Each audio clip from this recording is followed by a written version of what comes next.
Hey, what is up guys, and welcome to my channel and for a new build for Stranger Paradise. This build that I'm about to show you all today is by far the easiest and best build to reach floor 100 in the rifts. I had no troubles whatsoever with this build to get to that final floor in the labyrinth. It was even easier than the breaker, and that is saying a lot. The DPS is just totally ridiculous. The smaller mobs don't even stand a chance, and the boss damage is even more insane. It can melt absolutely any boss in the game super quickly. Why this build is so much better than probably any other build to take you to floor 100 is that there are lots of bosses and enemies that have both a weakness and resistance to either physical or magic attacks. Bosses like the Bicky take very little damage when you use physical attacks, but take a lot more damage when you use magic attacks.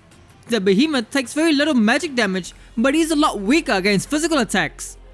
With this build, we get both magic and physical attacks with every hit, so no matter who you are facing and what strengths and weaknesses they may have, it really won't matter as you deal both magic and physical damage together, making this one of the best ways to easily get to the top. So let's get right into the build.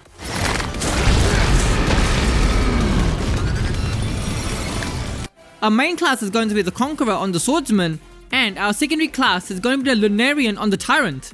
With the Tyrant, we can still chain cancel to reach max MP, as the class skill is free and doesn't cost any MP to use. You can chain cancel really quickly with this ability. Also, Tyrant is what will give us the magic damage on all of our attacks. We can imbue your weapons with any of the elements that are available. Lightning is going to be your go-to element for most of the times. If you know the weakness of the enemies, then always switch the elements up, as the damage will increase by quite a lot.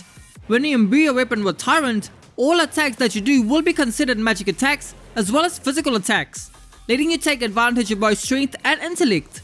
And now for melee builds, Tyrant could probably take the top spot as the best secondary class.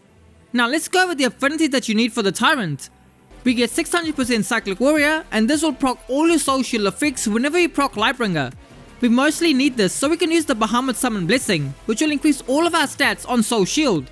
Then we also get 600% Berserker, so we can enter Lightbringer for free whenever we Soul Burst enemies. Even while you're on your main job, you can always switch into the Tyrant right before the enemies explode, and you can proc this skill. We get 400% on our Evoker, so we have some form of passive MP regen, and also the skill at 250% on the Evoker is amazing. You can cure yourself from status effects from potions. This is just great to have, as sometimes with fights with the Marlboro, you can get silenced pretty easily. Using your potion to easily negate that effect is super helpful. Then 400% Void Knight for cheaper command abilities, 250% on our Samurai so we get bonus damage on chain cancel, and finally 120% on our Summoner to increase our max MP whenever we chain cancel. The stats that you will need on your gear pieces is Soul Shield MP recovery and Soul Burst MP recovery, as well as action ability MP cost. With these stats, we can max out our MP whenever we Soul Burst enemies, and then with the Soul Shield MP recovery and action ability MP cost, we will have our Lightbringer refill all of our MP whenever we use it. For the accessory, it's best to have the Inky Envy skill, so we can apply our debuff that will increase the magic and physical damage that the enemies can take. That is all you will need on your Tyrant. Now let's go over the main Swordsman. We are using the Conqueror class, and this will give us the Guard attribute while we are spinning. I'm not entirely sure of what the Guard attribute is, and I couldn't find any info in the game itself, but by my time playing, the Guard attribute seems to nullify a lot of damage, and mostly physical attacks from the enemies. You can see that when the enemies attack, I'm not losing any health or even my Lightbringer duration on taking hits. You do take break damage, but you can gain that back near instantly with our affinities. If anyone knows exactly what the Guard attribute does, then let us know in the comments. So let's have a look at the affinities that we use on the Swordsman.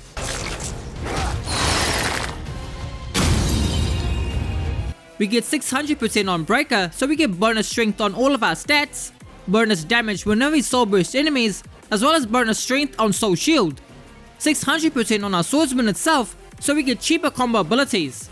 Our Spinning Slash is not a combo ability but a job ability, so it can't make use of it. But if you do like to use any combo abilities, you can certainly do so. Then we have 600% on our Knight, so we get bonus stamina stat and the main invincible skill, so we are immune to all attacks during Lightbringer. Then we also get bonus stamina whenever we Soul Shield enemies. With the Breaker, Knight and the Bahamut Summon Blessing, we get a lot of strength, stamina and intellect whenever we Soul Shield.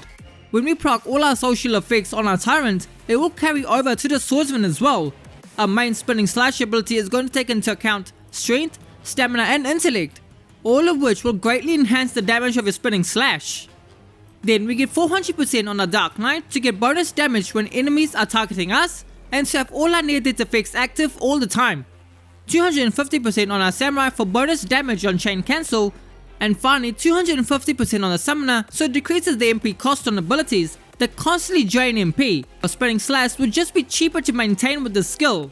Then we get any other affinities that can give you bonus strength, stamina or intellect. The stats that you will need on all your gear pieces are damage dealt and MP cost reduction on your spinning slash. Then we get as much as you can on strength, stamina and your best damage bonuses that you can get, such as damage during Lightbringer or near death damage dealt. You can also go for intellect if you want to as well. You can see that some of the abilities are grayed out because of the evocation and the ultimate affinities are not high enough. You can easily work around this by just having Dawn active and he will give you bonuses to both of these affinities. Outside of the rifts it won't even matter as everything will die near instantly. For the accessory it's good to have the right magic. This will increase our max MP limit with the magic damage that we deal, since our swordsman will have no way to increase the MP limit if we happen to proc Lightbringer from it. With the right magic you can easily regenerate your MP to its max really quickly. For your command abilities we get Lunatic for faster attack speed and then Mighty Strikes and Lancet combo for more damage as well as regenerating our MP with every attack. Here's a look at the master points I used for the swordsman.